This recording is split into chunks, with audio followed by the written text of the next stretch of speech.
Good morning दोस्तों, कैसे हो आप सभी लोग। आपका स्वागत है आपके अपने यूट्यूब चैनल अपना गुरुकुल ऑफिशियल में। सॉरी, थोड़ी पंखे की आवाज़ आ रही होगी, डिस्टर्बिंग है, बट प्लीज़ मैनेज करिए। गर्मी बहुत हो रही है तो मैं भी बिना पंखे के नहीं पढ़ा सकता अभी। सो आई होप आपको शिफ्टिंग क्लास पसंद आई होगी। आज हम करेंगे सक्सेसिव मेथड। सक्सेसिव मेथड एक इम्पॉर्टेंट टॉपिक है। अगर आपने इस पर पकड़ बना ली तो आप परसेंटेज के कई सारे सवाल और कंपाउंड इंटरेस्ट के सवाल, मेंसुरेशन के कुछ सवाल और जो आपके सबसे टफ सवाल होते हैं ना, डिसऑनेस्ट सेलर के, बेईमान दुकानदार, वो वाले सवाल आप चुटकियों में हल कर लेंगे। बस आपको आज सक्सेसफुल मेथड सीखना है। बहुत सारे टॉपिक पे ये लग जाता है, बस आपको सीखना ही लगता कैसे है। तो हम आज की क्लास स्टार्ट करें तो प्लीज़ दबा के आप शेयर कीजिए, सब्सक्राइब कीजिए चैनल को और दोस्तों में फैला दीजिए। और मेरा टेलीग्राम ग्रुप है, वहाँ पे हम सारी क्वेरीज जो होती है वहीं सॉल्व करते हैं। अगर आपको कोई भी क्वेरीज आए तो आप टेलीग्राम ज्वाइन कर लीजिए, लिंक डिस्क्रिप्शन में पढ़िए। सो हम अपना आज की क्लास स्टार्ट करते हैं। सक्सेसिव मेथड लिखा हुआ है, आप समझिए। पहली चीज, सक्सेसिव मेथड होता क्या है, ठीक है।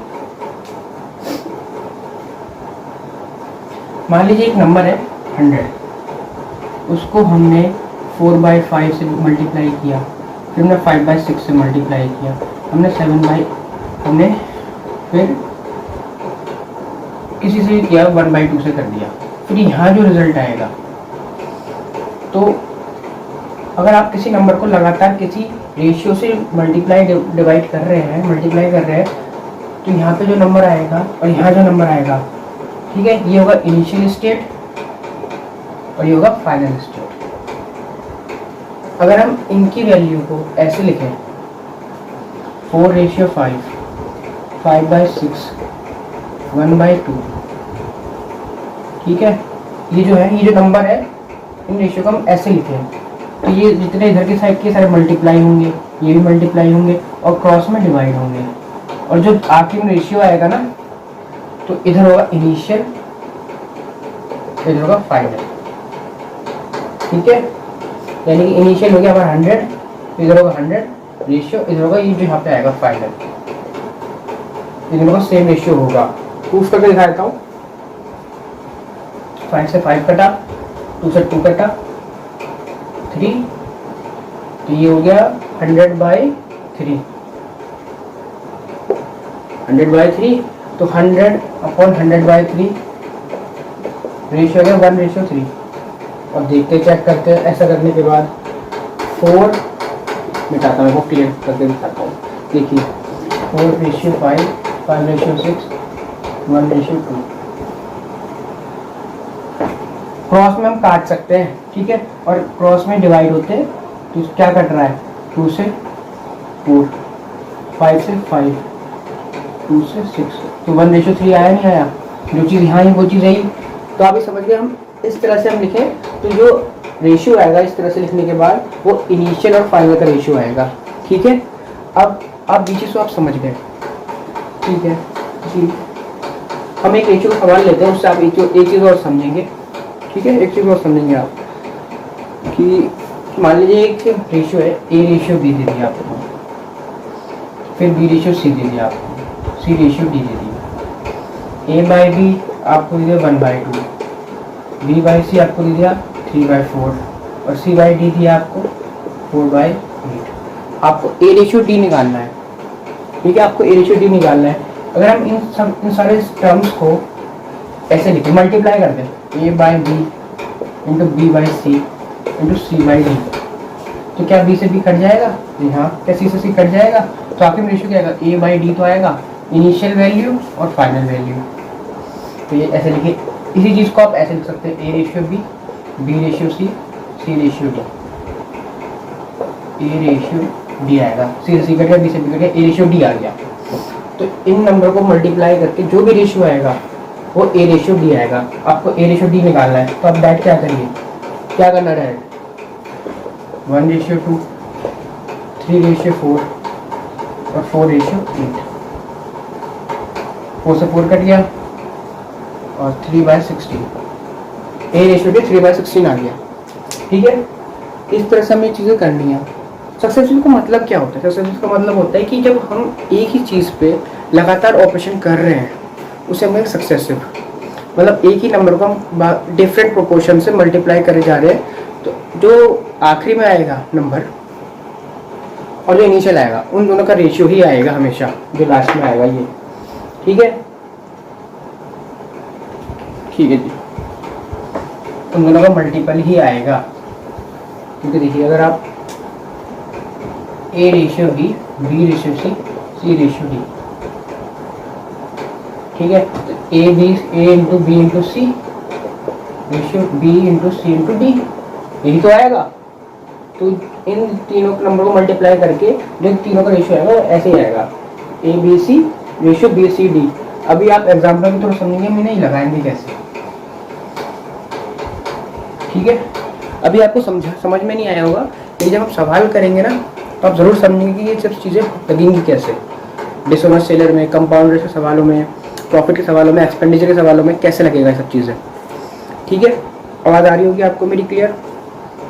तो हम सवाल लेते हैं, सवाल लेना स्टार्ट करते हैं। सवाल के थ्रू मैं आपको ज़्यादा अच्छे से समझा पाऊँगा कि होंगे कैसे सवाल। जहाँ इस तरह नंबर हो A into B is equals to 2 भी आए, expand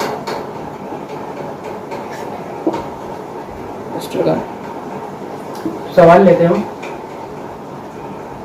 if the price of petrol increase by 20% and expenditure increase by 10%, then by what percentage consumption reduced. ठीक है जी, सवाल हमारा ये रहा। पहली बात, एक्सपेंडिचर कैसे निकालते हैं? एक्सपेंडिचर निकालते हैं प्राइस इंटू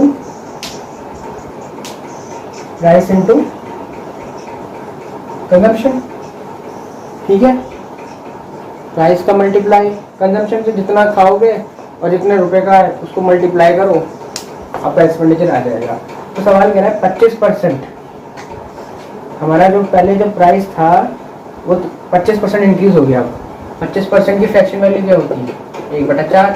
तो अगर पहले 4 था तो 5 हो गया। अगर पहले प्राइस 4 था अब 5 हो गया, 4/5।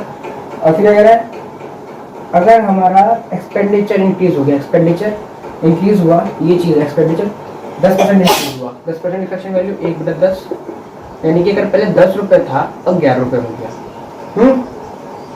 तो एक्सपेंडिचर पहले 10 रुपये था अब 11 हो गया। इसका मतलब एक्सपेंडिचर, इन दोनों का जो मल्टीप्लाई आएगा, यहाँ पे कंजम्पशन होगा, यहाँ प्राइस हो गया, यहाँ कंजम्पशन हो गया। तो ये जो प्राइस और कंजम्पशन का जो मल्टीपल होगा वो एक्सपेंडिचर के बराबर तो होगा, है ना। मैंने आपको बताया था ए इंटू बी का रेशियो आएगा यहाँ पे, ए इंटू बी किसके इक्वल होगा? एक्सपेंडिचर के।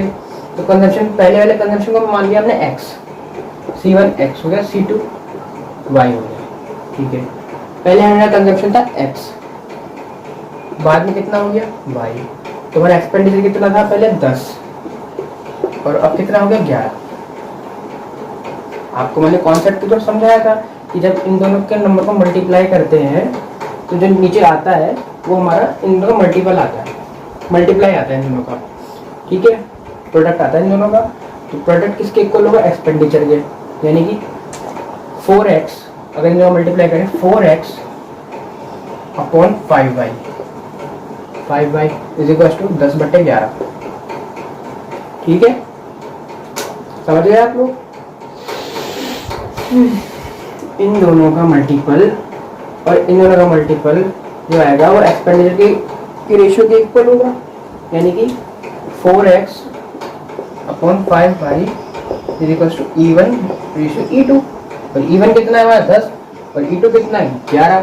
तो x रेशियो y कितना आ जाएगा? निकाल लीजिए, 2/5 25, x हो गया हमारा 25 22, यानी कि x C1, x किसके इक्वल है? C1 के, और y C2 के। सो अगर पहले 25 किलो हम खा रहे थे, अब हम बस 22 किलो खा रहे हैं, यानी कि हमने 3 किलो घटा दिया। 3 किलो घटाए किस पे? 25 किलो पे। तो हमारा परसेंटेज आ गया 12%, ठीक है। आई होप आप इस सवाल समझ गए होंगे।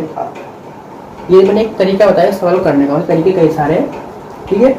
आप सक्सेसिव मेथड है ना आज क्लास, तुम सक्सेसिव मेथड से ही सवाल कराऊंगा, वरना इसको करने के तरीके और भी थे। इसको मैं सक्सेसिव मेथड से कैसे किया, आई होप आप समझ रहे होंगे। अब अगर समझ में ना आए तो प्लीज़ क्वेरी आप मेरे टेलीग्राम ग्रुप में डाल सकते हैं, वहाँ पे मैं फिर से समझा दूंगा आपको। अगला सवाल देखते हैं।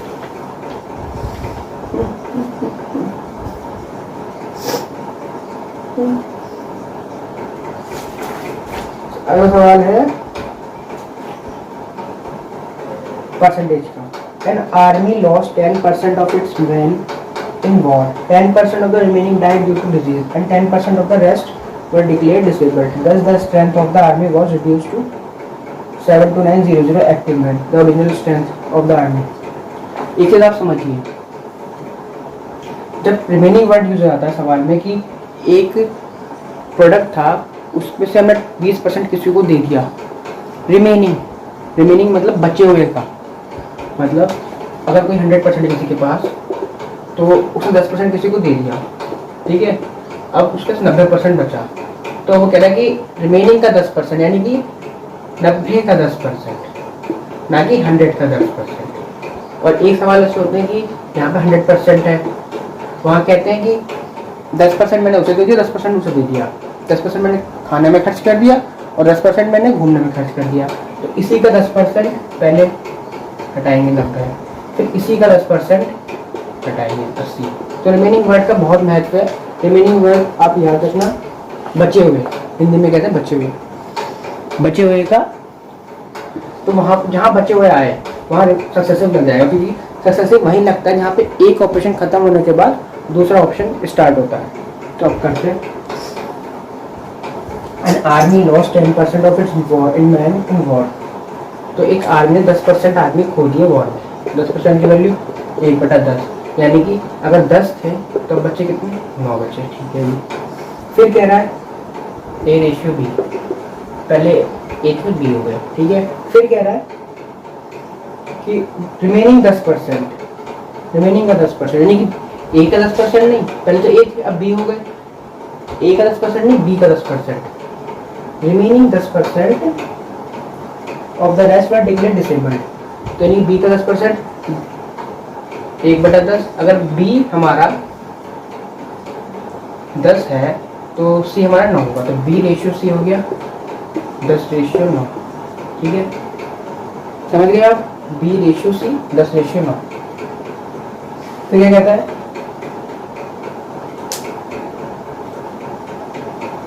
%10 of the rest were declared disabled, ठीक है जी। फिर 10% जो होते हैं, रिमेनिंग का 10% वो डिसेबल डिक्लेयर कर दिए गए, यानी कि C का 10%, C का 10% कितना होगा, 1/10। अगर C 10 है तो D 9 होगा, तो C/D कितना हो गया, 10/9, ठीक है जी। तो आपको बताना है ओरिजिनल स्ट्रेंथ, आपको गिवन है रिड्यूस स्ट्रेंथ गिवन है 72900, ओरिजिनल स्ट्रेंथ कितनी है ये बताना है।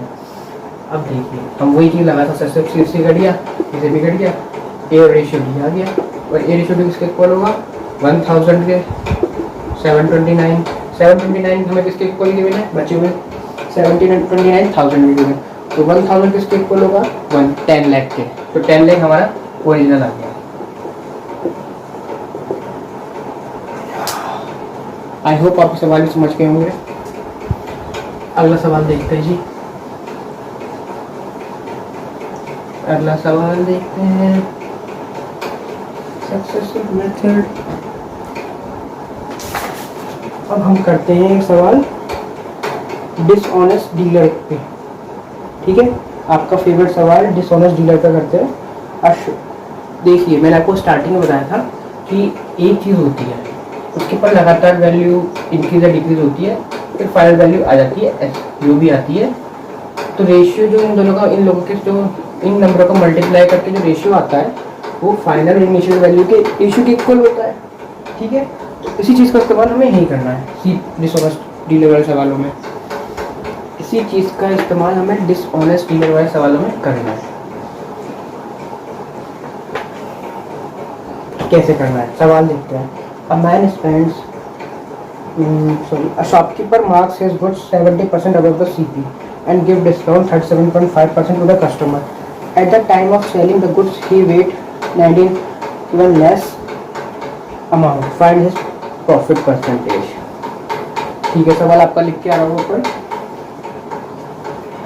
देखिए, जब भी डिसऑनेस्ट डीलर के सवाल आए तो इनिशियल वैल्यू होती है उसकी सीपी। सीपी किसकी?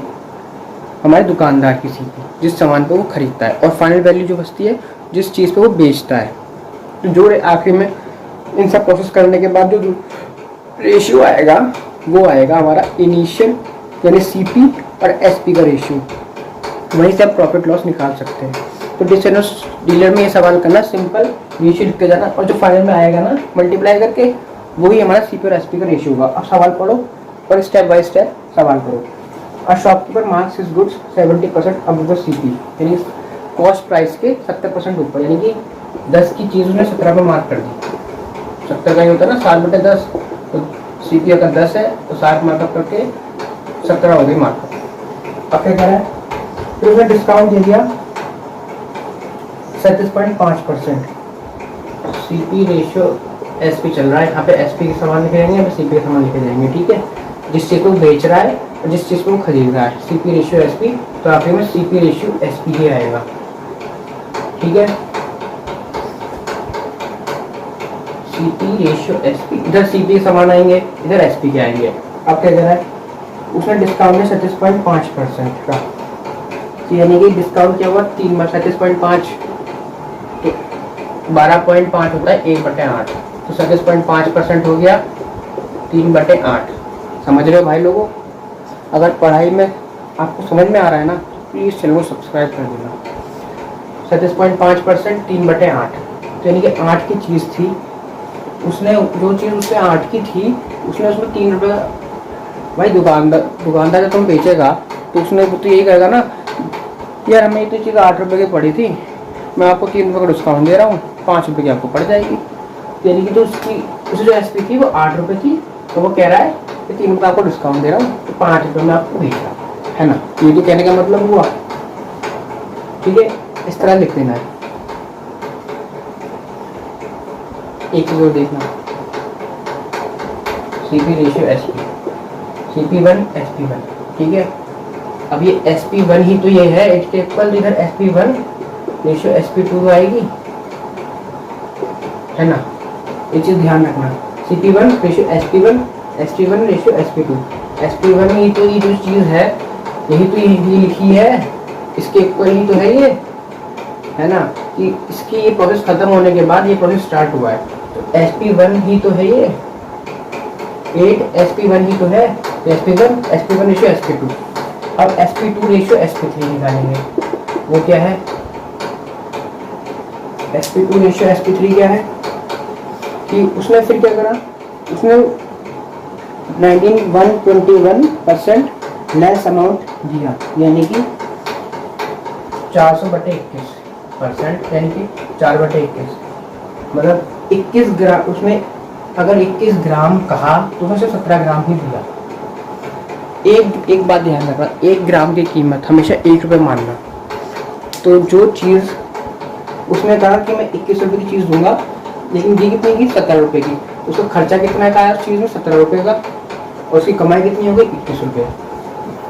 तो ये SP2 है 17 रेशियो 21, सही है, ये प्रॉफिट बना उसका। उसने कहा भाई जो चीज़ उसने कहा मैं 21 ग्राम दे रहा हूँ, दिया उसने कितना 17 ग्राम, तो 17 रुपये की उसकी कॉस्ट प्राइस हो गई, और कमा कितना लिया, लिए कितना लिया 21 रुपये ले लिए 21 ग्राम के, तो 21 रुपये की कीमत हो गई, उसकी SP हो गई, तो SP2 रेशियो SP3। ठीक है, अब बताओ CP और SP का रेशियो, तो इसे ये कट जाएगा, इससे ये कट जाएगा, बचा CP और SP3, CP1 SP3, यानी कि इनिशियल CP और SP3। तो मैंने आपको समझा दिया कि इस तरह सब कट जाते हैं, तो जो आखिरी में जो रेशियो बचता है वो CP का और SP का रेशियो बचता है। ये चीज़ मैंने आपको दिखाने के लिए बता दी कि इस तरह ही कटते हैं। तो अभी से समझना कि जब भी ऐसी प्रोसेस चले एक के बाद एक करते जाना, जो आखिर में रेशियो आएगा ना वो CP रेशियो SP ही आएगा। ठीक है, इनिशियल CP और फाइनल SP, बीच के स्टेप गायब हो जाते हैं हमेशा। सिर्फ इनिशियल वैल्यू और फाइनल वैल्यू भी बचती सक्सेसिव मेथड में। और काटो, क्या कट रहा, 17 17, 5 से 2 और कुछ कट नहीं रहा, 16 रेशियो 21। अगर 16 रुपये की मैंने चीज़ खरीदी तो उससे final profit, final selling price 21 रुपये का हो गया, तो 5 रुपये का प्रॉफिट पड़ा 16 रुपये का। और 1/16 की फ्रैक्शन वैल्यू होती है, परसेंटेज वैल्यू सॉरी 6.25, तो परसेंटेज 31.25% प्रॉफिट हुआ उससे। ये सब चीज़ें याद करने की मैं आपको लिखवाई देता हूँ। अगर इसको याद नहीं है ना, उसके लिए मैं ये चीज़ यहाँ पे लिख देता हूँ, परसेंटेज की फ्रैक्शन वैल्यूज, ठीक है, ताकि आपको याद हो जाए। साइड लिख देता हूँ। 10% की फ्रैक्शन वैल्यू होती है 1/10 है, और 10% 30% की होती है 3/10, सबको पता है 30% की नहीं होती। 1/3 होती है 33.33, 1/6 होती है 16.67, ठीक है। 1/7 होती है, 1/7 किसकी होती है 14.28, 1/8 की होती है परसेंट 12.5%, ठीक है। 1/9 की होती है 11/11%, ठीक है। ये वैल्यू याद कर लेना। और 1/10 लिख दिया मैंने।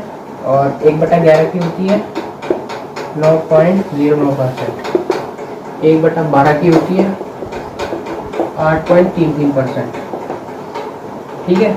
कितनी 1/14 लिख देता हूँ, 13 की कुछ होती नहीं है सर, याद नहीं, 7.14%। तो ये वैल्यू आप याद कर लीजिएगा, बहुत इंपॉर्टेंट सवाल, बहुत जल्दी होंगे अगर आपको ये वैल्यू याद नहीं है। अगर याद नहीं है तो आपको बहुत परेशानी आने वाली है। बता रहा हूँ मैं आपको, आप वीडियो पॉज करके इन सब चीज़ों को लिख लीजिए। और बिल्कुल आजकल पढ़ाई में दिल नहीं लग रहा यार, है ना, सही बात है। चलो यार ये बातें बात पे करते हैं, फिलहाल अभी सवाल पे लेते हैं, वीडियो लंबा नहीं करना ज़्यादा। शॉपकीपर का एक और सवाल लेता हूँ जी। A dishonest dealer purchases goods at 20% discount of the CP and also cheats his wholesaler by getting 20% extra through false waiting per kg. Then he must, इतना लंबा क्वेश्चन एक साथ मत पढ़ना, हार्ट अटैक आ जाएगा। धीरे धीरे करके पढ़ते हैं, स्टेप बाय स्टेप। पहले स्टेप करते हैं। पहला स्टेप, जब भी आप इस तरह के डिसऑनेस्ट डीलर सवाल आए तो आखिर में जो आपका रेशियो आएगा वो CP और SP का ही आएगा, इनिशियल CP फाइनल SP। तो सवाल ये कह रहा है, डीलर ने गुड खरीदा 20% का डिस्काउंट पे, ठीक है जी, ऑफ द CP।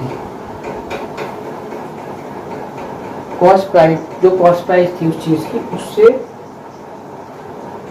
20% डिस्काउंट पे खरीदा, ठीक है जी। और उस चीज़ की जो कॉस्ट प्राइस उसके 20% डिस्काउंट पे खरीदा उसने, यानी कि अगर वो 5 की चीज़ थी तो उसे कितने की पड़ गई, 4 रुपये की पड़ गई, तो यानी कि 4/5 आता। भाई उसे वो चीज़ कितने की पड़ी दुकानदार को, उसे कितनी चीज़ पड़ी, अगर 20% है 1/5, तो 5 की उसे 4 में पड़ गई। उसने तो ये कह रहा ना कि 4 की चीज़ उसे 5 में, अगर उसे 5 की चीज़ थी जिसकी सेलिंग प्राइस 5 थी, दुकानदार को कितनी पड़ी, 4 रुपये में पड़ी ना, 20% डिस्काउंट यानी कि 1/5 है ना। तो 5 रुपये की चीज़ 4 रुपये में पड़ गई, तो CP कितनी हुई उस चीज़ की, CP दुकानदार के लिए CP कितनी हुई, 4 रुपये हुई, लेकिन उसकी सेलिंग प्राइस कितनी होगी 5, तो CP रेशियो SP1, ठीक है जी। क्या कह रहा है, उसने फिर चीट किया 20% एक्स्ट्रा लेके होलसेलर से, तो उसने होलसेलर से 20% एक्स्ट्रा ले लिया, यानी कि 50 ग्राम कह के 60 रुपये ग्राम ले लिया, यानी कि 50 ग्राम के पैसे देके 60 ग्राम ले लिया। 1 ग्राम की कीमत हमेशा 1 रुपये होती है, तो 50 ग्राम यानी 50 रुपये देके 60 रुपये चीज़ ले ली, तो SP1 रेशियो SP2 5/6, ठीक है जी। जो 5 रुपये की चीज़ थी तो 6 में पड़ा, तो जिसकी कॉस्ट प्राइस 5 थी तो उसे उसकी SP 6 हो गई, ठीक है। वो अब इसकी जो SP2 जो है, जिसकी जो कीमत है 60 रुपये, क्योंकि 60 रुपये सामान ले लिया ना उसने, तो दिए उसने कितने 50 रुपये, उसकी एस पी तो 60 रुपये हो गई। अब SP2 SP3 देखते। ओके, अब क्या कह रहा सवाल आगे, then he marks off his goods by 80% of CP। अब जो CP है उसने एक प्रोसेस खत्म हो गया, अब इस प्रोसेस में देखते हैं, अब उसने मार्कअप कर दिया फिर से 80% का। तो 80% का मार्कअप किया तो SP2 पे मार्कअप होगा, ये बात ध्यान रखना। दिस वाला स्टीलर में सवालों में हमेशा इसे ध्यान रखना, जब एक ऑप्शन खत्म होता है तब दूसरा ऑप्शन स्टार्ट होता है। तो जो 80% मार्कअप हुआ है इस चीज़ पे नहीं हुआ, वो इस चीज़ पे हुआ जो लास्ट ऑपरेशन था उसके ऊपर। SP2 रेशियो SP3 कितना होगा, 80% मार्कअप है तो 80% होता है 4/5। तो 5 की चीज़ उसने 9 रुपये इकट्ठी कर दी, 5 रुपये की जो चीज़ उसे पड़ी थी उसने 9 रुपये की कर दी। ठीक है, तो उसने क्या करा, उसने करा भैया, वो दानवीर करण बढ़ने लगा भैया। उसे लगा कि यार थोड़ा पागल बनाया जाता है, अपना पागल बनाया जाता है, तो उसने 25% डिस्काउंट दे दिया। ठीक है, तो उसने 25% डिस्काउंट दिया, 25% 1/4। तो जो चीज़ उसने कहा भाई मैं 4 रुपये की चीज़ खरीद के लाया हूँ तो मैं 3 रुपये में दे रहा हूँ, तो उसने ये कहा कि SP3 रेशियो SP4 कि मेरी 4 रुपये की चीज़ थी मैं तुम्हें 3 रुपये में दूंगा। ठीक है, कहने का मतलब यही हुआ कि इसकी SP3 की वैल्यू 4 रुपये थी लेकिन मैं तुम्हें 3 रुपये में दे रहा हूँ।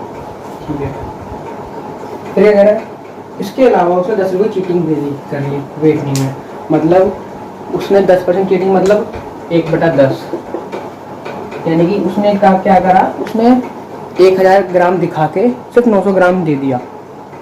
ठीक है, 10% चीटिंग का मतलब होता है वेट, अगर वेटिंग में 10% चीटिंग आए ना तो 1/10, यानी कि जो चीज़ 10 रुपये की थी उसने 9 रुपये की चीज़ दी, मतलब 10 ग्राम कहा उसने लेकिन दिया उसने 9 ग्राम वेट में लोचा कर गया।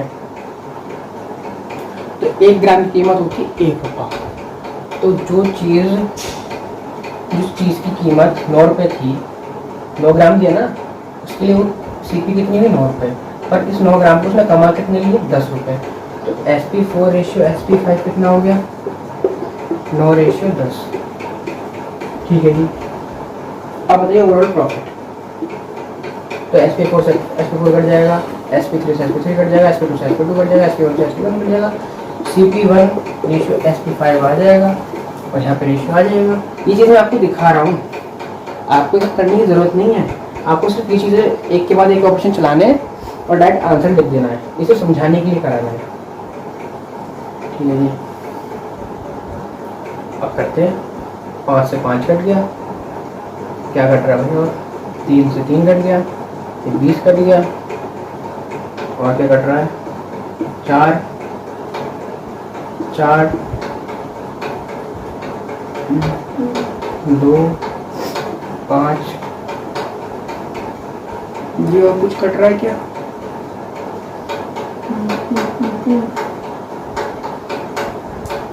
5 से 5 कटा,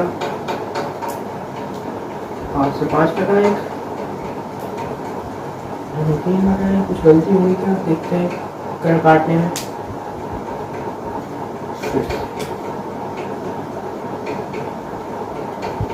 15 टाइम्स 4 15 5 3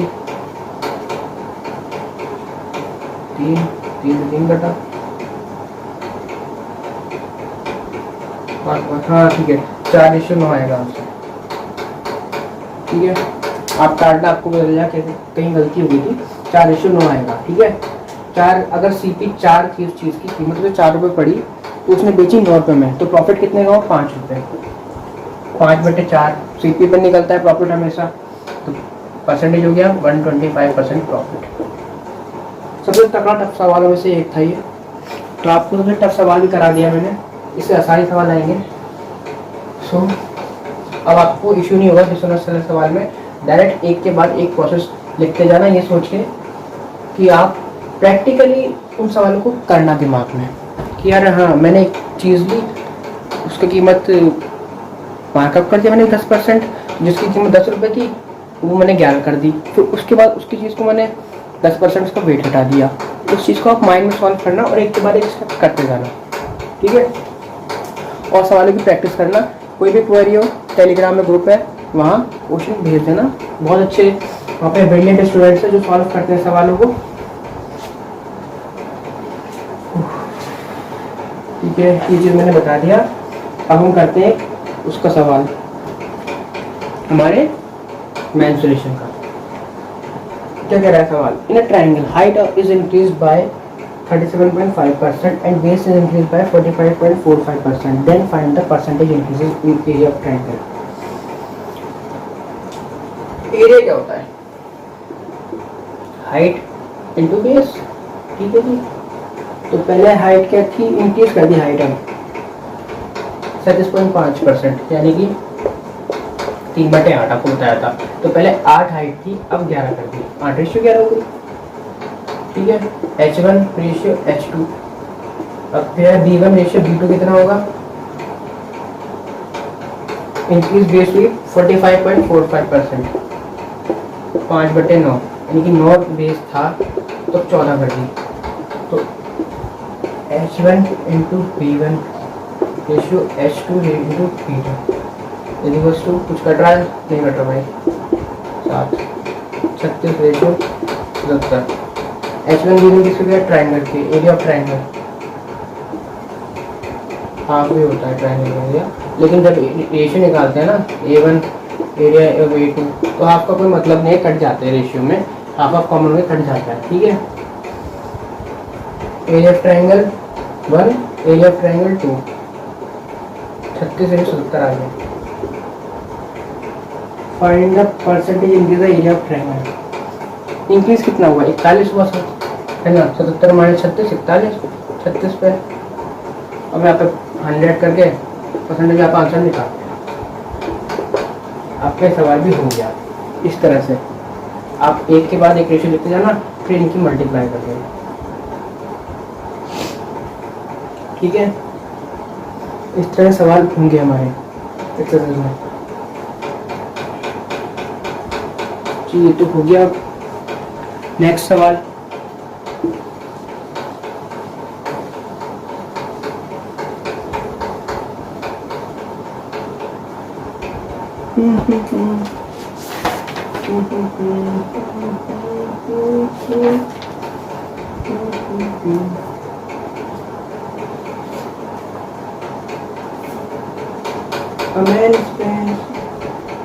अभी सवाल तो बहुत सारे हैं इसमें। एक सब कंपाउंड का सवाल कर देता हूँ, अपनी तरफ से ही करवाता हूँ, मेरे पास लिखा हुआ नहीं फिलहाल कोई है सवाल। कंपाउंड के सवाल कैसे होते हैं? मान लीजिए कंपाउंड आपको एक प्रिंसिपल दे दिया 10,000 रुपये, और कह दिया कि भाई वो अमाउंट हो रहा है 1331 रुपीज़, ठीक है। तो आपको इंटरेस्ट बताना है, 10 इंटरेस्ट कितना है, हमारा रेट कितना है। तो कंपाउंड सवाल करते कैसे हैं? जैसे कंपाउंड को निकालते कैसे हैं, पहले देखिए। अमाउंट 1000 है, इसको हम 100 प्लस x अपॉन 100 ही तो करते हैं, और यहाँ पे जितने टाइम्स जितने ईयर होते हैं, ईयर भी 3 साल ऐसे कर देते हैं। ये फॉर्मूला होता है कंपाउंड इंटरेस्ट का। तो ये देखिए 3 ऑपरेशन अलग अलग टाइम पे तो हो रहे हैं।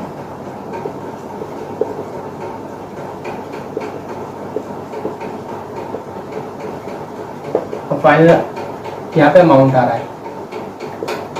तो मैंने आपको बताया जब इनका रेशियो निकालते हैं हम, और जब हम मल्टीप्लाई करते हैं, तो इनिशियल और फाइनल का वो आता है सिर्फ रेशियो। तो हम इन तीनों का रेशियो निकालें और मल्टीप्लाई करके रेशियो निकाल दें, ठीक है। तो इसका रेशियो और इसका रेशियो आ जाएगा। यानी कि मान लीजिए एक प्रोसेस के बाद, पहले प्रोसेस के बाद x1 वैल्यू थी, फिर x1 y1। पहले हमारी वैल्यू x1 थी, प्रिंसिपल हमारा x1 था, फिर वो एक साल बाद y1 हो गया। एक सेकेंड क्लियर दिस, आपको दिखाता हूँ कैसे। प्रिंसिपल पहले साल प्रिंसिपल था, फिर एक साल बाद वो A1 बन गया, ठीक है। तो x रेशियो y मान लिया हमने, ठीक है। फिर A1 रेशियो A2, ये जो A1 था इस पे हमने कंपाउंड इंटरेस्ट में ये होता है ना कि इंटरेस्ट के 1 साल बाद जो प्रिंसिपल इंटरेस्ट होता है वो प्रिंसिपल में ऐड हो जाता है, फिर वो दूसरे साल के लिए प्रिंसिपल बन जाता है कंबाइंड। तो A1 रेशियो A2 कितना होगा, उसको भी हम x रेशियो y मानेंगे। ठीक है जी, 10% चल रहा है क्योंकि तो 10% पे हमें कोई इंटरेस्ट हमें रेट नहीं चाहिए मैंने इसलिए। फिर A2 रेशियो A3, A2 जो होगा वो पहले इसके लिए A3 के लिए वो होगा हमारा प्रिंसिपल। फिर हमने x रेशियो y ले लिया। ठीक है, रेट तीनों साल इक्वल है तो इसलिए हम x रेशियो y ही मानेंगे। अगर रेट मान लिया 5% है तो 1/20, तो 20 रेशियो 21 होगा हर साल। पहले साल 1/20 20% है तो दूसरे साल में 20/21 होगा क्योंकि दूसरे साल में रेट 5% ही होगा ना, तो हम इसलिए x रेशियो y मान रहे हैं। ठीक है, आप सोच रहे होगे कि हम x हर साल x रेशियो y क्यों मान रहे हैं, क्योंकि पहले साल अगर रेट तीनों साल रेट इक्वल है, ठीक है, तो तीनों साल उनका जो रेशियो होगा वो भी इक्वल ही होगा। तो जो फाइनल बचेगा ये काट काट के वो P और A3, P कितना के मैंने हमें 10,000 और A3 1331। ठीक है जी, अब देखिए ये इसका ये क्या हो गया x³ और ये y³ इक्वल्स टू 1000 1331। अब आपको क्यूब रूट याद होने चाहिए भैया, 10 का क्यूब रूट होता है 1000। यहाँ पे 1 0 एक्स्ट्रा लग गया जी, तो 1000 होना चाहिए। 1000 है, इनसे हमारा 1000 है। ठीक है, और y हमारा हो गया 1331। तो 10 का क्यूब होता है 1000 और 11 क्यूब होता है 1331। तो ये हो गया 10/11 का क्यूब। क्यूब से क्यूब कट गए तो x/y आ गया 10/11। लेकिन अगर प्रिंसिपल 10 था तो रेशियो हुआ 10 रेशियो 11। अगर हमारा प्रिंसिपल 10 था तो हम इंटरेस्ट लगाने के बाद वो 11 हो गया, तो इंटरेस्ट 1/10 और रेट इंटरेस्ट निकालने के 1/10 इंटू 100/10%। आई होप आप ये चीज़ समझ गए होंगे। ये क्लास थोड़ी उनके लिए थी उनके कॉन्सेप्ट क्लियर है। ठीक है, उनके लिए नहीं जिनके कॉन्सेप्ट बेसिक क्लियर नहीं है, उनके लिए क्लास नहीं थी, आपको समझ में नहीं आया होगा। जिनके कॉन्सेप्ट क्लियर है उनके लिए क्लास थी। आई होप आपको ये क्लास अच्छी लगी होगी और आप प्लीज़ इस चीज़ को शेयर कीजिए जितना हो सके। ठीक है दोस्तों, मैं चलता हूँ। गुड नाइट, टेक केयर, और जो मन लगा के पढ़ाई करो, पेपर जल्दी होगा, आप चिंता मत करिए, पेपर बहुत जल्दी होगा।